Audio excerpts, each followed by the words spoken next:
Cuando Claire Kilner nos maravilló con su aterciopelada dirección y sensibilidad visual en el anterior episodio, a mí, por lo menos, me dejó con ganas de más.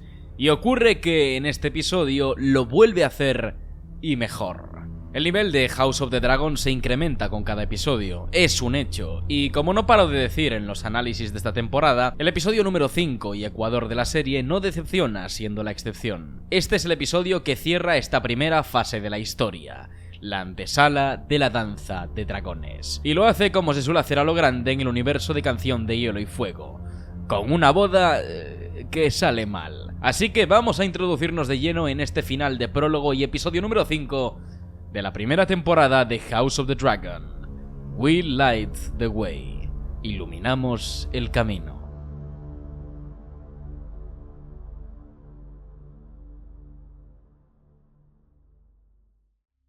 La primera escena sucede en el Valle de Arryn, en el que Rhea Royce, la esposa de Daemon, se dispone a salir a cazar. A pesar de que falta una mayor anticipación en la escena, por lo importante que debería ser, está bien resuelta. Daemon asesina a Rhea tras provocar la caída de su caballo sobre su cuerpo, dejándola tetrapléjica.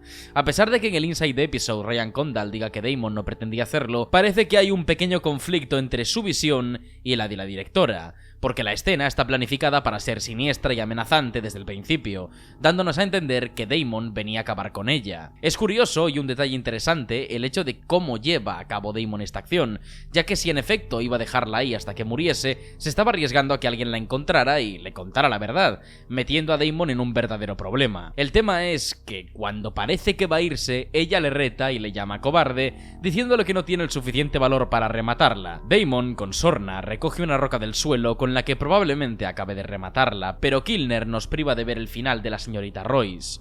Es una lección interesante, pero no es la primera vez que se ve esto con Daemon. En el primer episodio no se nos muestra cómo le corta la cabeza a un tipo, ni cómo se burla del hijo muerto de Viserys, ni siquiera nos muestran cómo mata a Kragas Dreijard, un tipo que probablemente no podía ni luchar. Y aquí tampoco nos muestran cómo remata a su mujer de forma vil y sádica. Es como si la serie quisiera condicionarnos con Daemon, considerando su rol protagónico y tiempo en pantalla, pero no tendría sentido, ya que en Juego de Tronos no tenían ningún problema en mostrar las fechorías de Ramsay o Joffrey con todo nivel de detalle. De hecho, en este episodio te muestran con explicitud cómo Criston Cole hace papilla, literalmente, al amante de Ser Laenor, Joffrey. De todas formas, la intencionalidad aún no está clara. No sabemos si se pretende ser sutil con las acciones de Daemon, condicionarnos para no sentir que es tan cruel, o de verdad querer confundirnos activamente. Sea como sea, me llama la atención como siempre evitan mostrarle haciendo cosas verdaderamente horribles. Esta es una más. Me encanta cómo el montaje por correspondencia de continuidad ilustra lo que probablemente ha hecho Daemon con Rhea, que es reventarle la cabeza, tal y como nos muestran en un tamaño de plano similar, un pez siendo decapitado. Y sí, el montaje va a ser muy importante en este episodio. De hecho, la siguiente escena tiene también este mismo recurso. Hablo de la despedida entre padre e hija de Otto y Alicent Hightower. Es una escena con dos interpretaciones a la altura, especialmente la de Rhys Ifans, quien hace a la vez de padre preocupado y político manipulador. Claire Kilner plantea la escena desde un duelo personal y con un plano contra plano, pero el plano que resulta importante es el conjunto que nos muestra a los dos personajes batallando, en un pulso por querer autoconvencerse de argumentos contrarios. Alicent sigue creyendo a Rhaenyra, y de hecho confronta a Otto por esa misma razón, cuando él dice que lo han expulsado por su culpa, por no defender a su familia y posicionarse por Rhaenyra. Cuando se acerca a Alicent, viendo que es aún una cría y que no acaba de entender del todo lo que significa su posición, procede a manipularla de una forma vil e increíblemente cruel. Además de la patente lectura que podemos extraer del apartado visual, que es Otto fundiéndose en la oscuridad de la sedición y Alicent dispuesta en la luz del reino, en el plano se muestra cómo Otto se coloca sobre la antorcha con forma de dragón del fondo, ilustrando dos lecturas. Una que es él, siendo representante del faro de Antigua, que es el blasón de la casa Hightower, demostrando que está velando por la supervivencia de su familia y su casa. Y dos, que cuando abre la boca para hablar a Alicent, de ella brota una llamarada, manifestando que las palabras de Otto Hightower son tan o incluso más peligrosas que el fuego de dragón. Y lo son porque no le dice cualquier cosa a Alicent. El detalle clave que reside en la escena es lo áspera que resulta.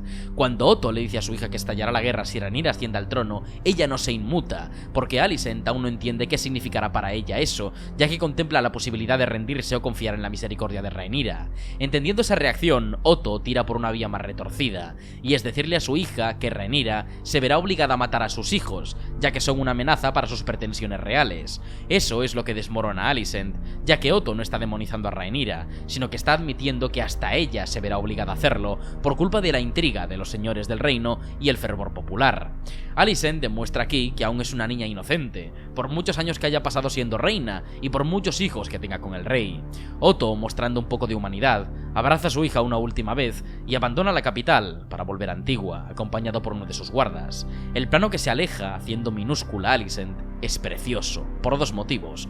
Uno, porque estética y plásticamente es hermoso, sobre todo por la paleta de colores. Y segundo, porque se queda enclaustrada bajo los barrotes afilados de la Fortaleza Roja. No se permite ni avanzar un paso hacia afuera, como si estuviera prohibido, sabiendo que no verá a su padre hasta saber cuándo, quizá nunca, porque seguirá recluida en la fortaleza el resto de sus días. Y de este plano pasamos a este. Un plano, de nuevo, con continuidad en montaje, pues se emplaza con el de Alicent, mostrando otra pequeña cárcel, la comitiva del rey hacia Marcaderiva, pero esta resulta la prisión de Rhaenyra, de la misma naturaleza, la matrimonial. Pero bueno, pasemos a la presentación del que estoy más que seguro será uno de mis personajes favoritos, Larys Strong.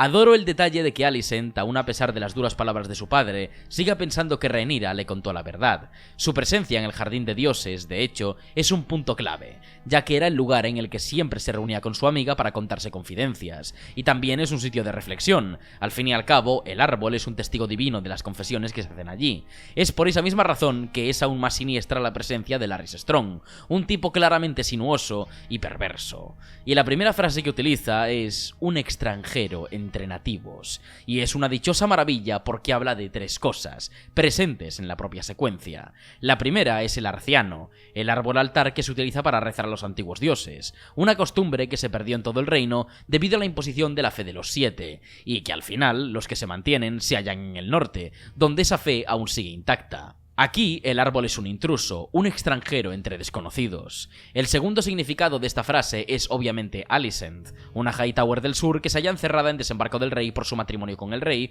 siendo una herramienta del reino y que acaba de perder a su padre, la única sangre que le quedaba dentro de la ciudad, lo que la convierte, a ojos de todos, en una extranjera en tierras nativas. Y el tercero es el propio Larys Strong, que, a través de una reflexión sobre la naturaleza vehiculada mediante una flor de origen Braavosi, se define como un espécimen que aún a pesar de sus condiciones físicas y complicaciones, ha conseguido perdurar e incluso florecer en un entorno tan hostil como es el del medievo, donde casi siempre pesaba más la fuerza de la espada sobre la virtud del conocimiento. Eso quiere decirnos que, además de hablar subtextualmente, es un personaje con condiciones superiores a las del resto, y que ello le ha proporcionado un mayor instinto de supervivencia. Solo le toma demostrarlo un par de frases, quitándole la venda de los ojos a Alicent y haciéndole ver que Rhaenyra le mintió, y segundo, haciendo obvio que quiere que lo sepa, para que confíe en él. Este gesto se ve claro en el momento que le sonríe de la forma más evidente y cínica posible. Esto me recuerda a los diálogos de la primera temporada de Juego de Tronos, en los jardines de Desembarco del Rey,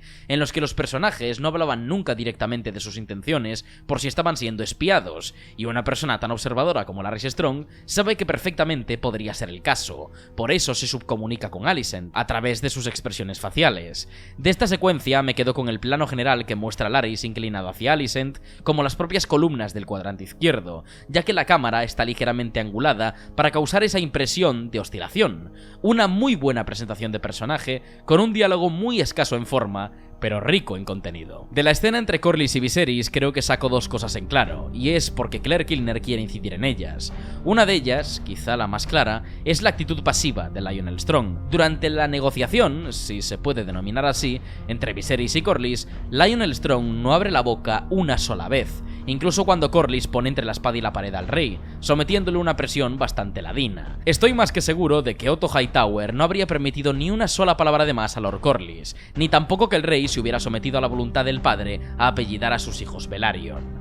Y no por sus intereses sobre el trono, sino porque era una buena mano del rey. No dudo que Lionel sea una buena persona y un tipo sabio y capaz, pero los enfoques constantes de Kilner nos hacen ver su pasividad e inacción en un momento en el que debía servir de apoyo para el rey. Lo segundo es cómo realiza la escenografía actoral, asentada en Rhaenys, quien mata la tensión al entrar en escena y que en el momento que Viserys propone el matrimonio, ella se acerca al trono de la sala, sabiendo que se halla más cerca de lo que nunca ha estado del poder que se le fue injustamente arrebatado, para luego volver y cerrar el trato. De esta pareja, la de Rhaenys y Corlys, me encanta su química en la siguiente escena.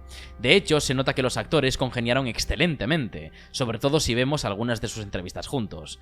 Aquí, Kilner aprovecha para montar 3 escenas consecutivas sobre el amor, precediendo a la boda y también dando diferentes visiones sobre las relaciones emocionales. La primera es la de Corlys y Rhaenys, un matrimonio muy balanceado donde ambos personajes son activos y eso les ha ayudado a conseguir una relación muy sana y estable, y con una sola escena podemos ver que su amor es puro y duradero, ya que han superado esa fase explosiva de la pasión. Justo después podemos ver un amor pasional entre Laenor y su amante Joffrey, en el que claramente Laenor es la parte pasiva y Joffrey la activa. Y no me refiero al ámbito sexual, que también podría ser, sino a su actitud como personajes. Y aún a pesar de ello, no parece que ninguno lleve el peso de la pareja, y ambos se hallan conformes con la situación a futuro. Y la que termina este montaje es la de Rhaenyra y Ser Criston, una visión del amor demasiado romántica e idealizada, donde tenemos 2 personajes muy distintos, una muy activa y otro demasiado reactivo, y esa gran diferencia es la que no permite que sea correspondido como en los 2 anteriores. Me encanta cómo Kilner da 3 visiones del amor completamente distintas en 3 escenas que tienen tonos muy diferentes. Respecto a la de Cole y la de Rhaenyra, esta escena confirma lo que decía en mi análisis del anterior episodio. Un detalle muy guay es que Cole no lleva armadura por primera vez en toda la serie, exceptuando la escena sexual, claro, y es precisamente la primera vez en la que vemos su verdadera cara, porque se abre como nunca lo había hecho. Antes siempre mantenía las formas y parecía un robot. De hecho, mucha gente se quejaba de sus interpretaciones, pero era todo cuestión de dirección, porque en esta escena comprobamos que sí sabe exhibir sentimientos, y es mismamente en el momento que no lleva armadura. Es una forma de humanizarlo y desnudarlo, dando a entender que por muy buen guerrero que sea, hay un arma que es más mortífera que el acero de una espada, y es el desamor. Hay muchas personas que dicen que Criston es tóxico, que es un estúpido y un iluso. Incluso algunos comparan su reacción con la de un adolescente enamorado en la actualidad. Y sé que hay mucha gente que odia a su personaje y a Alicent porque en los libros son muy malos o lo que sea. Yo no lo sé porque no me los he leído, pero sinceramente en este episodio, salvo por el final, la reacción de Criston no me parece desdeñable. Para empezar, porque nos dejan claro desde el principio que él es virgen y que toma un voto de castidad. En el anterior episodio, él pierde la virginidad después de que Rhaenyra le insistiera unas cuantas veces y lo hace con mucha duda y miedo, porque realmente está entre la espada y la pared, por las razones que comentaba en mi análisis, y no solo pierde su virginidad, sino que ambos lo hacen y él viola su juramento y sus votos. Para él, lo más importante en su vida es su nombre, y el honor que le ha dado a su familia convirtiéndose en guardia real. Es el mayor honor que ha podido obtener él en toda su trayectoria como caballero. El hecho de violar ese juramento, a una regañadientes, es una forma de tirar por la borda toda su vida y todo en lo que él cree. Considerando que nos hallamos en una época medieval, en la que perder la virginidad con la princesa del reino no era tan normal, y en la que casi todo el mundo era religioso. Cole cree que será castigado, y no solo por los engranajes del reino, sino por los dioses. Para él, lo que ha hecho es mancillarse a sí mismo y a la princesa, y en busca de la salvación le pide a la princesa que abandone su posición y se case con él en Essos, donde no serían juzgados y pudieran vivir su amor como a ellos les plazca.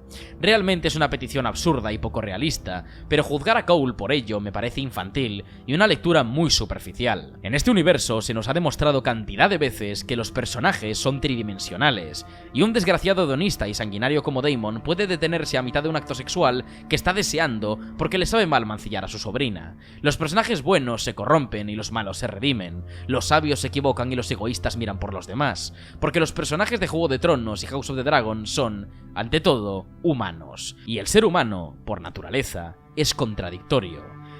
Ser Criston Cole solo busca de forma desesperada salvarse del juicio de los dioses y los hombres, y la única salida que ve a ello es que Rhaenyra se case con él. Sea estúpido o no, habla mucho de los valores y la profundidad del personaje. Es por esa misma razón que poco después de que le rechace, y viendo que hay rumores que podrían saber lo que ha pasado, decide sincerarse con la reina. Y no por despecho ni por egoísmo, sino por ser continuista con sus valores y creencias. Precisamente le pide a Alicent que lo condene a muerte y admite su culpa, sabiendo que será juzgado y con toda probabilidad torturado.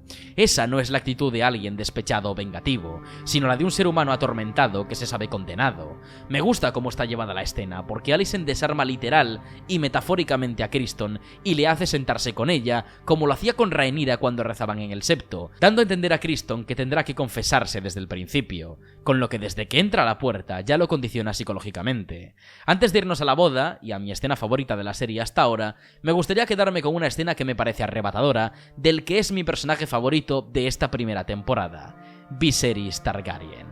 La secuencia abre con un plano de la maqueta de Valyria que llena su habitación. Son tan solo 2 planos, pero se puede observar como en el segundo hay algunas estructuras llenas de telas de araña y polvo, mostrando que ni siquiera se está tomando la molestia de cuidarla. La maqueta es un mensaje tan increíble como definitorio del personaje. Viserys es un rey que no ha batallado ni se ha metido en una gran guerra, y muchos dirían que su gobierno ha sido estable y pacífico, porque de hecho así ha sido. La realidad es que tampoco le ha gustado gobernar, y en la mayor parte de su tiempo se ha obsesionado en construir una maqueta que intentara ilustrar su reino ancestral, Valyria. Ese reino, del cual ya solo quedan ruinas y ecos de su arcaica grandeza, nunca regresará, y la obsesión de Viserys es trasladarlo a la realidad. En cada una de sus decisiones siempre recalca que la causa Targaryen recuperará su grandeza como en la antigua Valyria, porque es lo que desea, ser el rey que restablezca la legendaria Casa del Dragón.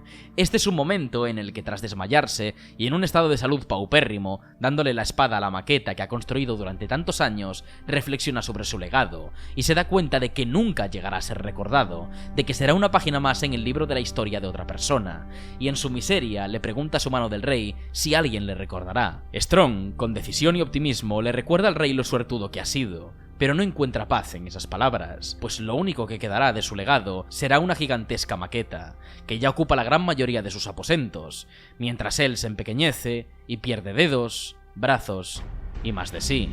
Está siendo devorado por el legado que tanto quiere dejar, pero la realidad es que la sombra de la casa Targaryen es gigantesca, y la suya no tapa siquiera la de su hija adolescente. Pasemos a la boda, que hay cositas que mencionar. Primero, lo que mola a la casa Lannister y el throw shade que se hacen Rhaenyra y Jason.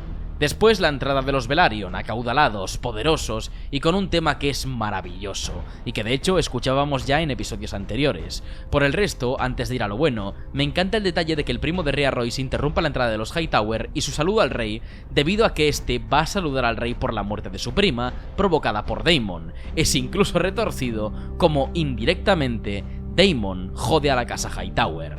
Y no, ni pueden presentarse porque justo entran los Velaryon a continuación. Pero bueno, tienen tiempo de brillar porque Alicent aparece para remediarlo. Llegamos a mi escena favorita de la maldita temporada. El rey, que justo iba a decir que con la casa Targaryen y la casa Velaryon restablecerían la grandeza de Valyria, se queda en silencio, porque ha visto algo que le ha interrumpido el discurso. Lo que más me gusta de esta interrupción es que se produce en el momento que Viserys dice la casa Targaryen y la casa... puntos suspensivos, sin poder terminar la frase. Iba a decir que restablecerían la gloria del reino, pero la aparición de Alicent trunca ese discurso final. Una pista de que precisamente la casa Hightower no permitirá que el reino se unifique y progrese, sino que causará el inicio de la destrucción de la casa Targaryen. La anticipación es brutal, sobre todo con la música y la silueta de Alicent frente al Salón del Trono, pero lo que se lleva la palma es el tema musical, misterioso, amenazante como una daga envenenada en la oscuridad. Y sí, sé que esperáis que lo analice, pero no. Eso lo haré en el vídeo que sacaré en un par de días, centrándome únicamente en ese tema y desarrollándolo porque tiene mucha tela que cortar. Quedándome con otros elementos de la escena, el plano detalle de las escaleras, referenciando a lo bueno de Peter Baelish con el caos es una escalera, el frontal contrapicado, ensalzando su figura, súper villanesco, y la grúa picada que se compensa con sus pasos, mostrando un detalle que mucha gente está pasando por alto en la escena. Alicent hace 3 declaraciones en esta escena. La primera es que, interrumpiendo al rey, deja caer que no respeta en absoluto a su marido ni a su autoridad, hecho que puede permitirse ya que Viserys es atrozmente pasivo. La segunda es la declaración de guerra con su vestido verde, símbolo de la llamada a las armas en Antigua, su ciudad natal. Y la tercera es la falta de respeto a la novia de la boda. Con su aparición, además del lujoso vestido, se marca un desfile que eclipsa a la novia de la boda, saltándose el código de dicha celebración y haciendo que todos se levanten ante su presencia, dándole más importancia a ella que a la propia heredera y sucesora en el trono. Es una triple declaración de intenciones que define su evolución como personaje de forma sublime. Respecto al vestuario, también hay que desarrollarlo, porque en este episodio está a un nivel ilustre.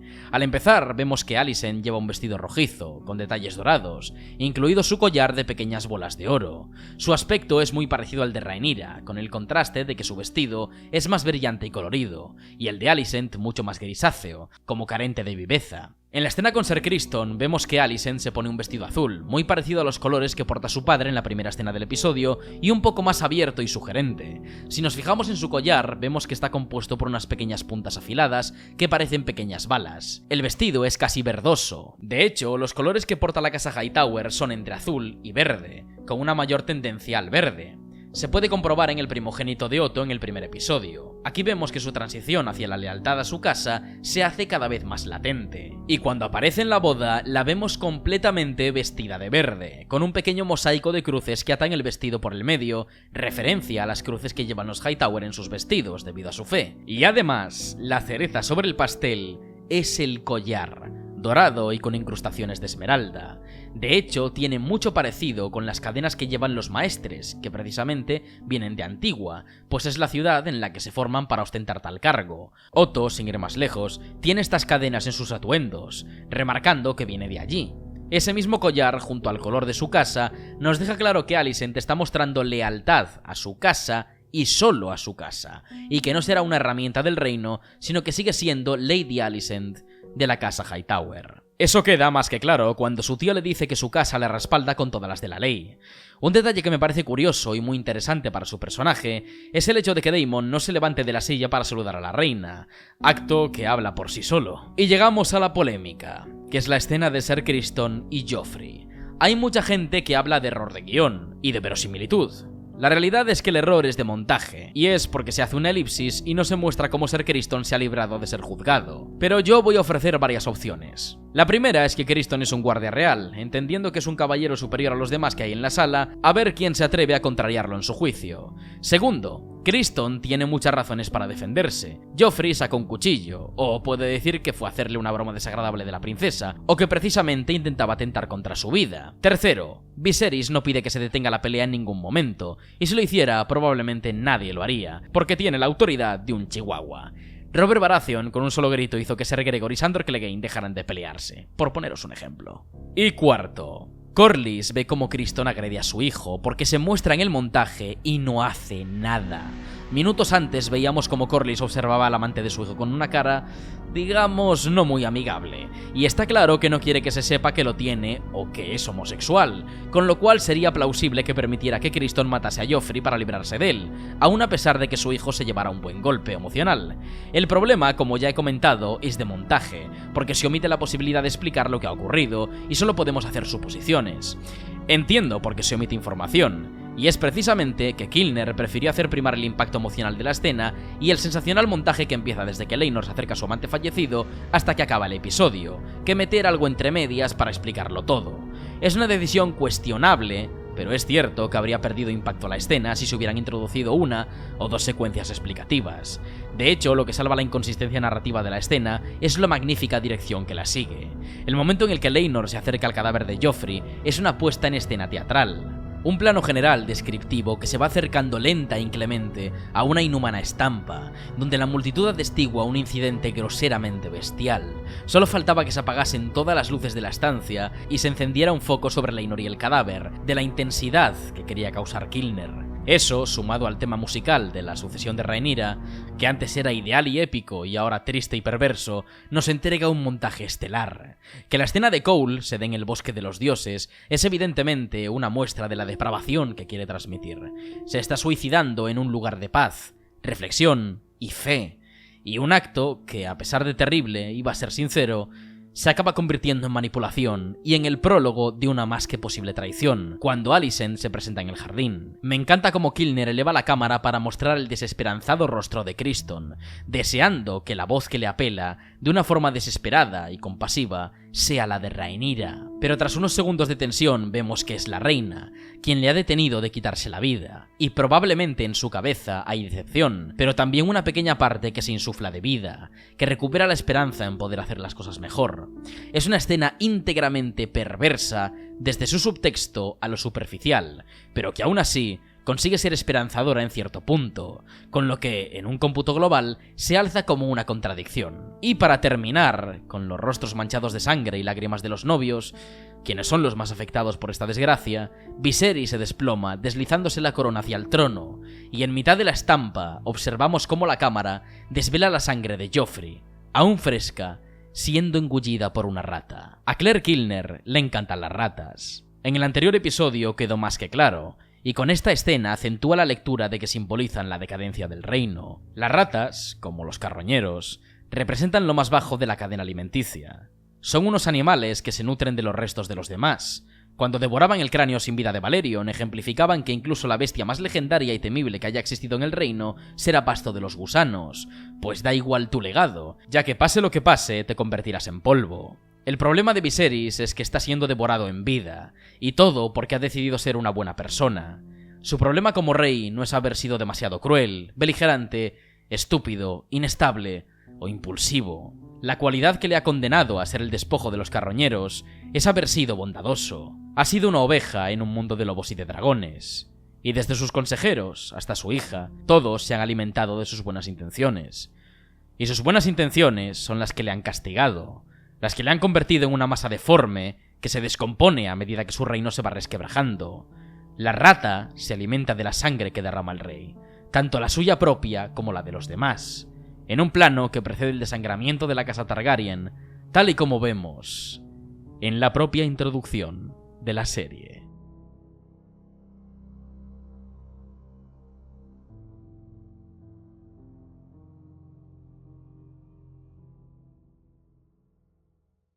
Hasta aquí el análisis del quinto episodio de la primera temporada de House of the Dragon, un prólogo de la que será una guerra cruenta y terrible para la dinastía Targaryen, con grandes interpretaciones cada vez mejores y con un descubrimiento que para mí debería ser tenido en cuenta para las siguientes temporadas, y es la directora Claire Kilner, quien está trayendo de nuevo el buen gusto y la atención al detalle en el ámbito visual, así como lo hicieron anteriormente David Nutter, Miguel Sapochnik o Alex Sakharov en Juego de Tronos. Llegamos al ecuador de la temporada y ahora sí parece que se viene la salsa buena. Como ya dije en la escena de Alicent, en un par de días os traeré mi análisis de su tema musical, porque tiene muchas referencias y cositas interesantes que introduce Ramin Djawadi, y de hecho, muchas son de Juego de Tronos. Si os ha gustado el vídeo, no os olvidéis de darle a like, compartirlo, suscribirse si no lo habéis hecho ya, y seguidme en Twitch para vivir la previa y el post-episodio conmigo en directo de cada uno de los capítulos. Sin mucho más que decir, me despido. Un saludo y Valar Morghulis.